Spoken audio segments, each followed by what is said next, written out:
A continuación, Fuerza Motriz.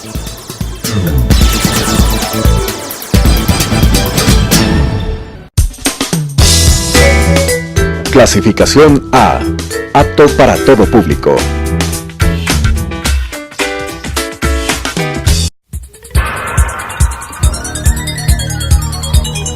Las opiniones vertidas en este espacio por la producción y dirección del programa son de exclusiva responsabilidad de sus autores y de quienes intervienen en ellos.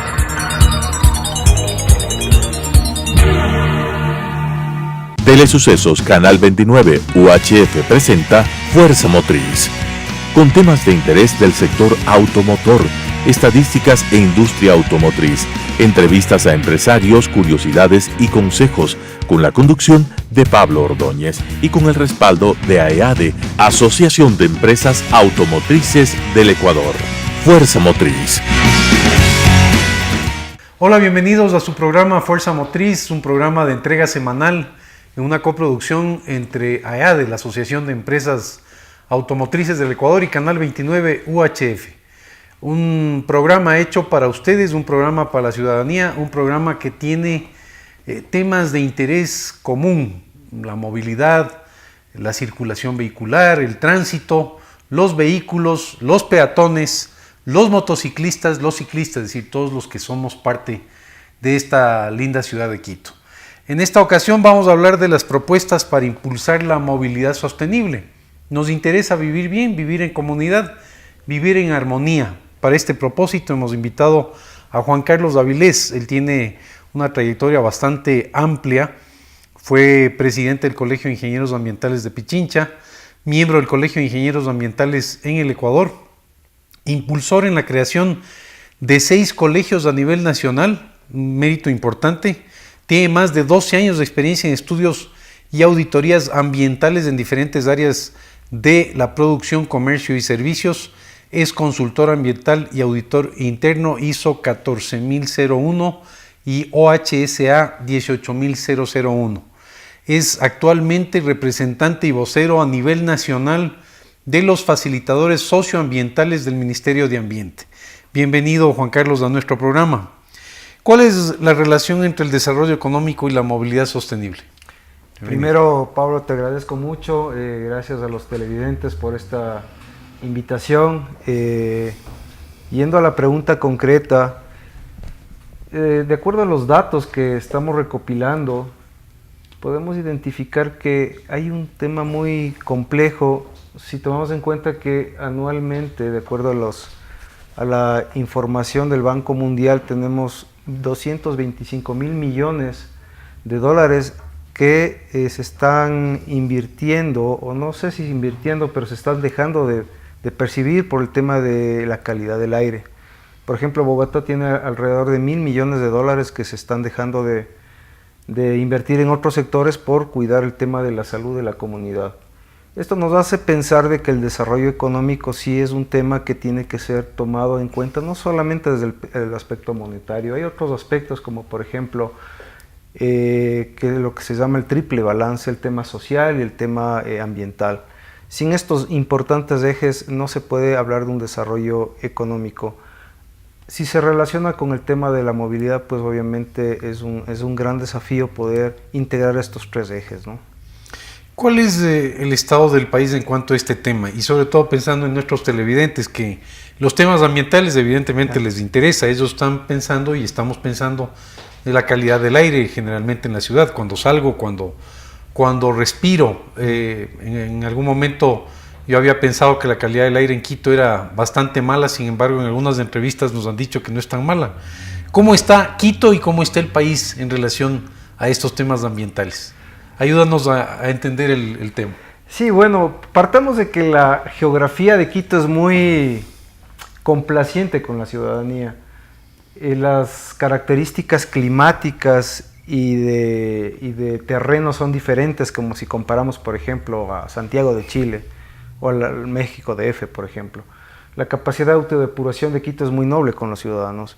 Entonces, tomando en cuenta eso, pues claro, se podría interpretar de que tenemos una calidad intermedia, no de las peores ni de las mejores, pero contrasta con la calidad de los combustibles, ¿no? Entonces tenemos unos combustibles que De acuerdo a la información que tenemos, es de la peor de Latinoamérica, porque tenemos unos niveles muy altos de... Y eso sí tiene incidencia en la calidad del aire. Por supuesto que es sí. decir, estamos un poco abusando en la ciudad de Quito, porque la calidad del combustible de pronto nos puede complicar aún más.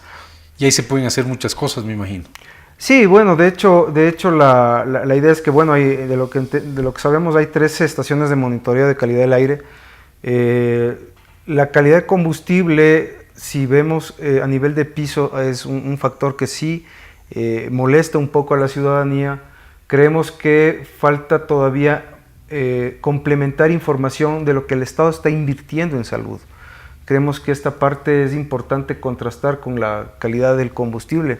Entonces vemos que si Petroecuador mantiene este tipo de política de no subsidiar adecuadamente o focalizar, estamos subsidiando realmente la contaminación. Entonces estos indicadores están yendo, ese dinero, en vez de invertirse a lo que debe invertirse, por ejemplo, el tema de salud se está desperdiciando por cubrir un tema potencialmente social que podría incomodar. Yo no estoy de acuerdo en que se quite a todos el subsidio, sí, focalizarlo. Entonces, de alguna manera sí es importante tomar en cuenta esto. Pero lo que te entiendo entonces es que si podríamos invertir un poco más en la causa del problema, que en una parte podrían ser los combustibles, el Estado al final terminaría pagando menos, porque los problemas de salud que se dan alrededor del tema ambiental terminan en los hospitales del IES, y el Estado termina pagando mucho más. ¿Tú crees que la relación costo-beneficio, al cuidar un poco más del medio ambiente a través de los combustibles, le saldría al Estado más barato que pagar los problemas de salud que tienen los ciudadanos? Considero que es positivo ese argumento. Es importante medir y sincerar las cifras y ver cuál es el impacto real de enfermedades respiratorias que mantiene la ciudadanía y cuál es la tasa de morbilidad también incluidos, es decir, la permanencia recurrente para tratar ese problema. Creemos que el cambio de tecnología actualmente es un vehículo para, digamos, acelerar este proceso. Ahora se está hablando, por ejemplo, de vehículos eléctricos. Estamos al momento en una transición entre híbridos. Al momento tenemos, eso viene hace 4 o 5 años aquí en Quito, pero el desafío es ya ir cambiando este modelo de desarrollo. Hay muchos intereses de por medio, pero creo que es posible hacerlo. No significa que en la cadena de producción vamos a tener 0 impacto, siempre va a haber impacto si cambiamos por el tema de baterías, por ejemplo. Se va a necesitar litio en mayores cantidades, pero eventualmente si vemos que la comunidad va a estar mucho más sana, pues es un tema positivo para la comunidad. Y hablando de lo positivo, ¿qué se podría destacar en cuanto a las políticas públicas ecuatorianas que aportan a lograr movilidad sostenible en el Ecuador? ¿Hay temas positivos? ¿Qué se puede mencionar? Es interesante conversar de que está en proyecto, es una ordenanza de descarbonización. Esto se enfoca mucho al tema de Acuerdo París del 2016 que Ecuador ratificó en su debido momento. También tenemos que, si bien es voluntario, pero hay la voluntad de las ciudades importantes o las ciudades que tienen mayor cantidad de habitantes, hablemos Quito, Cuenca y Guayaquil, que están alineadas a las acciones nacionales de mitigación. Entonces, en alguna manera, esto ayuda como política pública, y localmente puedo mencionar que existe la ordenanza 177, donde se da de alguna manera los primeros lineamientos para la introducción de vehículos eléctricos. También tenemos la ordenanza 201, que es la promoción ambiental desde la Secretaría Ambiental para incentivar que estos vehículos tengan una distinción, algún premio ambiental. Y también en la 177 se prevé que habrá un privilegio especial a los vehículos que tengan su combustible no contaminante. Es decir, de alguna manera sí existen señales positivas en cuanto a la normativa. Lo que hay que hacer es empujar un poquito para que vayamos hacia allá hechos reales, ¿no? Porque intenciones se ven que sí nos orientan hacia allá. Hablando del Acuerdo de París, los ciudadanos no estamos muy conscientes de lo que implica eso. A mí me sorprendió en este programa que ya está firmado el acuerdo, hay unos compromisos internacionales Y nosotros los ciudadanos, ¿qué responsabilidad tenemos sobre eso? No conocemos mucho sobre el tema. Cuéntanos un poco cuáles son esas implicaciones, porque hemos firmado un acuerdo, pero no estamos conscientes. Sí, bueno, de hecho es que esto permite al Ecuador que comprometerse a que la tasa global de calentamiento no supere los 2 grados, ¿no? Entonces, grado y medio, 2 grados. Y cada país tiene su compromiso. Nosotros como país somos acreedores de eso, es decir, de los países del norte, ellos son deudores de deuda, entonces de alguna manera eso también nos compromete, si bien no tenemos esas tasas contaminantes de las zonas del norte, no significa que no nos afecte porque es un tema global. Entonces, por supuesto que en el norte contaminen más, claro, termina causando un problema climático en el Ecuador también. No existen fronteras para la contaminación, porque si fuera así sería algo extraordinario, pero todas las externalidades que se producen en otros lados, pues nosotros estamos pagando indirectamente. Un gran descontaminador, por ejemplo, es la zona de Brasil, ¿no? Toda la zona amazónica, entonces es un pulmón mundial. Es un pulmón mundial, así es, uno de los grandes pulmones. Y bueno, tenemos ya ese compromiso, y el compromiso no es solo del Estado, porque a veces los ciudadanos pensamos que el Estado es responsable de todo. Sin embargo, los ciudadanos también en cada día que nos levantamos aportamos con mayor o menor contaminación. De alguna manera somos parte de esa cadena. ¿Cuáles son los principales pilares en los cuales debería basarse el plan de movilidad sostenible y qué factores intervienen en él? La idea de esto es que podamos entender que existe una pirámide de movilidad, ¿no? Es decir, el privilegio, el eslabón aquí hay que tomar en cuenta es el peatón. Si no se toma en cuenta el peatón es muy difícil entender de manera global. No es como nos hacían creer antes, que la calle es para el vehículo, el carro y ya, es decir, no tenemos más opción que eso. La tendencia es que el ciudadano de a pie se pueda empoderar de ese espacio público y hacerlo más lúdico. Un ejemplo muy claro es la Floresta aquí en Quito, ¿no? Donde tenemos espacios donde vemos jardineras que están dando mucha alegría, la gente sale a la calle, estás diciendo a la delincuencia, claro, le estás diciendo a la delincuencia, ¿sabes qué? Estamos aquí, la familia está saliendo, es más complicado que puedas hacer tus cosas que si ve una calle solitaria que podría eventualmente ocupar para otro tipo de cosas. El ciudadano va tomando posesión sobre las vías públicas, en lugar que el delincuente tome posesión sobre la vía privada. Ese es uno de los grandes beneficios. Yo me acuerdo de niño pues, que cerrábamos las calles para jugar fútbol y no había tanto problema. Ahora si haces eso, pues te dicen que estás obstaculizando la viabilidad. Es un drama del barrio. Es un drama del barrio, sí. Entonces, de ahí viene el siguiente segmento, que es la bicicleta, viene después lo que es el transporte urbano, enfocado al tema público, el tema de carga y finalmente el vehículo privado, que tiene que ser el último del eslabón. Pensemos en esto, que de 100 personas, 70 se movilizan en bus, pero están solamente ocupados por 30% de esa capacidad por buses. Más bien al contrario, el 70% del espacio está ocupado por vehículos particulares, pero solamente moviliza 30 personas. 30%. Y claro, y en el transporte público, ¿en qué condiciones se movilizan también, no? Ese es un desafío también. Sabemos que hay un tema del subsidio, hay un tema complejo de corrupción. Estamos esperando que todo ese enfoque sea adecuadamente investigado, porque finalmente los ciudadanos de a pie son los que estamos pagando los platos rotos. Frente a este panorama, frente a esta realidad, ¿por dónde deberíamos empezar para impulsar la movilidad sostenible? ¿Qué acciones son urgentes? Si es que tú tuvieras que tomar decisiones en los próximos meses, ¿qué decisiones tomarías? Y sobre todo, más allá de tus decisiones, ¿cómo comprometemos a los ciudadanos para que sean parte de la solución? Es súper importante comentar que hay la ordenanza 194 que está vigente al momento, y dentro de las competencias de esta ordenanza existe la mesa interinstitucional.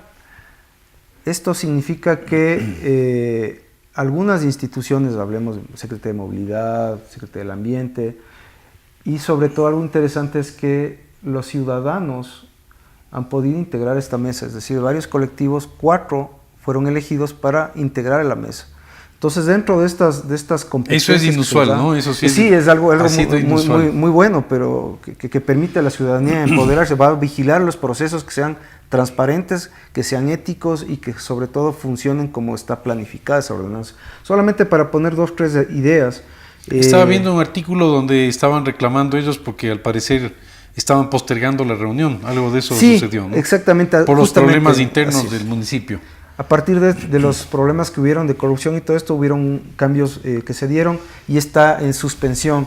Pero nosotros, o Juan Carlos, en su debido momento, pues pedirá gestión de lo que se está haciendo. Obviamente hay que dar un tiempo, ¿no? Pero solamente para poner 2 o 3 ideas de lo que esta mesa significa, es que se tiene que presentar un informe de los modos de movilización al momento. ¿Cuánta gente se está movilizando a pie, a bicicleta, en transporte público? ¿Cuál es el plan integral? ¿Cómo se ha integrado el plan integral de movilidad en bicicleta y caminata en función de la ordenanza 194? ¿Cuál es la planificación del uso de automóvil detallando un análisis de intervención integral o parcial? También el tema de infraestructura, cómo la EMOP va a homogenizar o homologar, digamos, o gestionar que todas las aceras sean de alguna manera accesibles tanto a peatones como a personas con discapacidad. Entonces, todas esas cosas la mesa interinstitucional tendrá que vigilar y tendrá que reportar a la ciudadanía, y finalmente es a quien se debe este importante... Porque las aceras en la ciudad de Quito sí son auténticos obstáculos, ¿no? Hay que tener un estado físico bastante desarrollado, y es por eso que los peatones a veces bajan a la vía de acceso vehicular, porque las aceras no son necesariamente muy amigables, ¿no? Es un llamado de atención para dejar de hacer salto de vallas, ¿no? Porque, o trepada de muros, digo yo, porque si usted solamente yéndose a San Juan o zonas que tienen mucho declive, pues uno tiene que prácticamente hacerse un poco andinista. Entonces, sí. Imagínate esto que pase a gente con discapacidades. Por supuesto. Entonces es un tema mucho más complejo. Entonces la idea sería que se comience a trabajar sobre esta ordenanza y empezar ya a ver resultados y cuál va a ser el plan de gestión. Tradicionalmente eso ha sido algo interno de las instituciones. Al poner el componente ciudadano creemos que la ordenanza va a tener mucha más apertura y va a ser más visibilizada y más concientizada para que estos cambios sí se ejecuten y sean vigilados por las entidades reguladoras. A través de Fuerza Motriz hemos tenido la oportunidad de invitar a distintos personajes importantes, unos que defienden a los peatones, otros que defienden a los ciclistas. Siempre la preocupación de la ciudad es la utilización de la bicicleta en comparación con ciudades como Bogotá, la poca utilización de la bicicleta, el problema de la geografía. En Quito no es fácil, no es un terreno muy plano. Subir desde Carapungo hasta Quito, bueno, se necesita ser tan campeón como nuestro ciclista ecuatoriano en tierras italianas. Y lo que vemos es que cada uno defiende a cada uno de los sectores. En países desarrollados, en países europeos, el ciudadano lo que busca es una solución integral.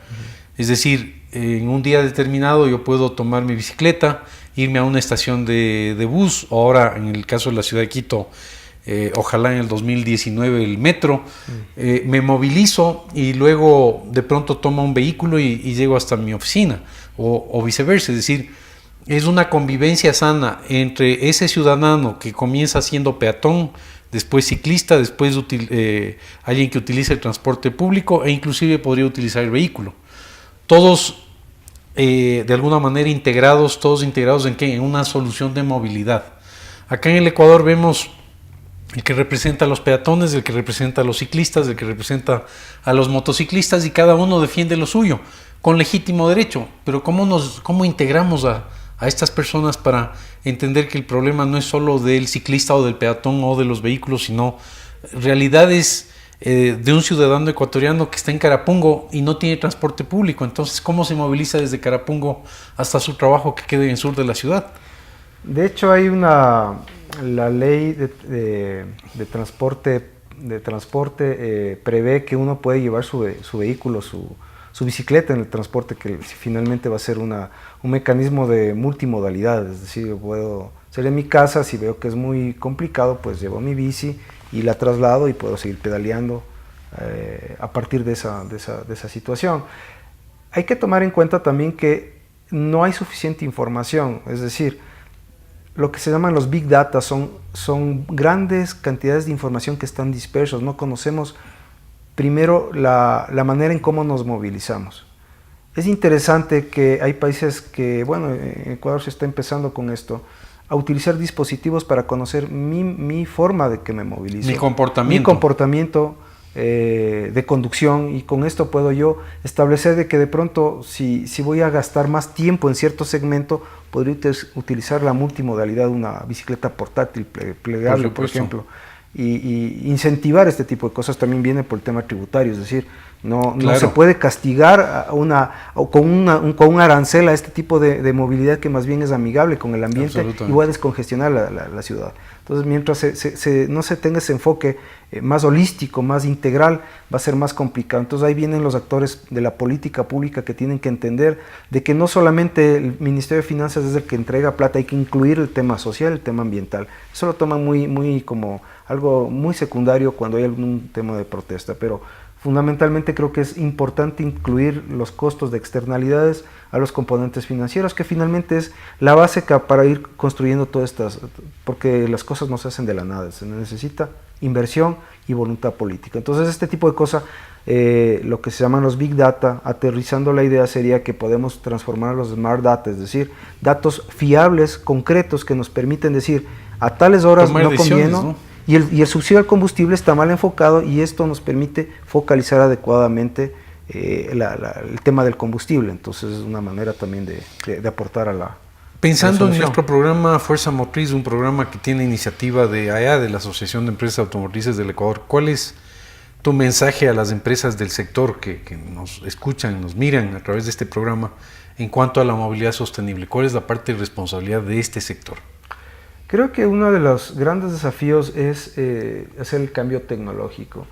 Vemos que eventualmente hay ciudades, sobre todo en la parte norte del hemisferio, por ejemplo Noruega, que ellos van a prohibir la circulación de vehículos contaminantes. Creo que la tendencia es también nosotros unirnos, que invito pues justamente para que esta tendencia también ustedes transmiten, y que desde el colegio, nosotros del Colegio de Ingenieros Ambientales, podemos aportar para demostrar de que es posible bajar las tasas de contaminación a la ciudad, y se pueden sacar datos duros que permitan a los tomadores de decisión entender de que la vida de los combustibles, los autos de combustión interna tienen una vida corta de aquí. Entonces hay que prepararse para ese salto tecnológico. Entiendo en el borrador que he revisado de la ordenanza de descarbonización, que todavía es un proyecto, se va a incentivar a las fábricas y se van a eliminar impuestos como mecanismo de incentivos en la producción de vehículos eléctricos. Entonces son cosas que de alguna manera al sector automotriz le va a convenir irse alineando, porque es algo atractivo, entonces desde el punto de vista de inversión también. Es un proceso, y un proceso que debe tomar en cuenta a los ciudadanos, precisamente para que los costos sean manejables, sean viables. Todavía el tema de la tecnología eléctrica es sensacional y es fascinante, definitivamente, y más para una ciudad como Quito, porque ahí no le afecta el tema de la combustión y de la deficiencia que puede tener por la altura. Sin embargo, siempre es importante que los costos sean adecuados. Todavía en el mundo los autos eléctricos siguen siendo un poco costosos, pero bueno, tenemos la esperanza de que las cosas vayan mejorando, y como dice Juan Carlos, es importante tener ya la mirada en el futuro, no solamente pensar en el presente, sino la mirada en el futuro. Ha estado con nosotros Juan Carlos Avilés. Él ha sido nuestro invitado para hablar sobre propuestas para impulsar la movilidad sostenible. El tema de la movilidad es importante para ustedes, importante para todos nosotros los ciudadanos.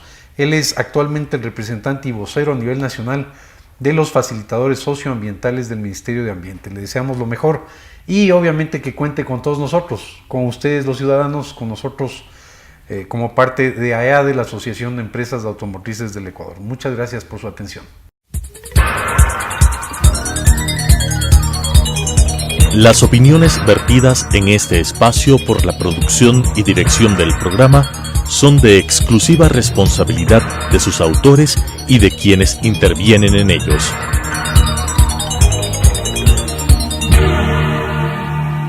Telesucesos Canal 29 UHF presentó Fuerza Motriz, con temas de interés del sector automotor, estadísticas e industria automotriz, entrevistas a empresarios, curiosidades y consejos, con la conducción de Pablo Ordóñez y con el respaldo de AEADE, Asociación de Empresas Automotrices del Ecuador. Fuerza Motriz.